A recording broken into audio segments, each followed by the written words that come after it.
And I started it late. I didn't even see you right here, though. I did give you the light, bro. Oh. Yeah. This is just, It's just that real- Ivy Prof, bro. I'm sorry. Yes, it's ibuprofen that's making you like that. Yeah, that's all I've had today. Ibuprofen DMA, you know, I get Metafairy walls. it. I've never had a headache medicine that makes me want to hug people, Josh. Do you understand me? That's never happened. Well, okay, that one time with Tylenol, but that was once, okay? I just All always right, want to hug people. coming up to the stage. It's been a minute since she's been here, but she's back. Give it up for Mickey Eckinger, everybody.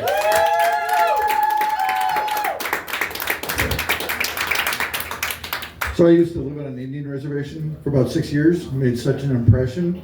I got an Indian name. Yellow Hole in the Snow. Now I've lived in St. Cloud for about 3 years, and you know, a friend of mine had said something. Said, you know, I noticed I don't really have a Skid Row here. And I thought about it. If you've ever driven in traffic, I find plenty of skid marks. Oh shit! In more than one way. Of course, St. Cloud here, Superman isn't quite so super. Now, the other thing is, you know, when you start thinking about Walmart, I know that people don't intend to be racist when you're trying to specify which one you're going to, but if you say you're going to the white Walmart, people kind of know which one it is. Exactly. Who said that? Speaking of Walmart, I did get kicked out of Walmart. Why? Apparently, when you self-checkout doesn't mean you're an employee, and they kicked me out of the break room. I thought it had to do with what I was buying.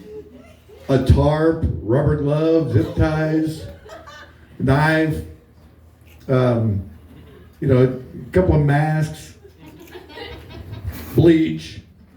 I mean, I thought a murder kit would get you banned forever, but apparently they just like to take your money.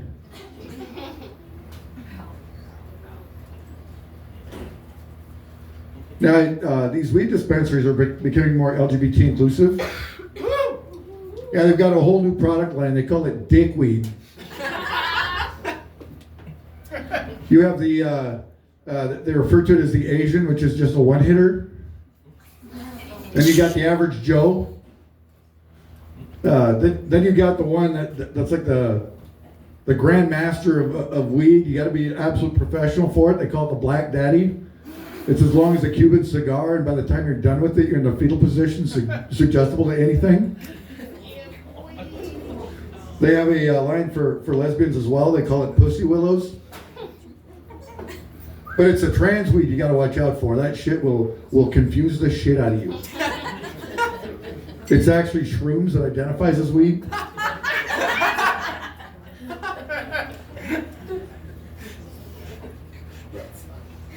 I decided to pursue comedy because I needed another way to disappoint my parents. Coming from a conservative Christian family, it's working. I had thought about pursuing prostitution, but that was a whole pain in my ass. I had to end up paying the Johns because apparently I was so damn ugly they were complaining. It kind of made me mad, left a bad taste in my mouth.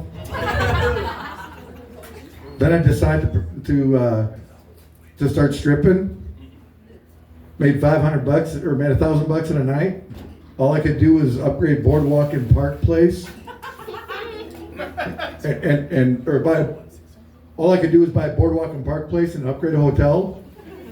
And it wasn't even one of those hotels. It was, you know, one of the cheap hotels I could upgrade.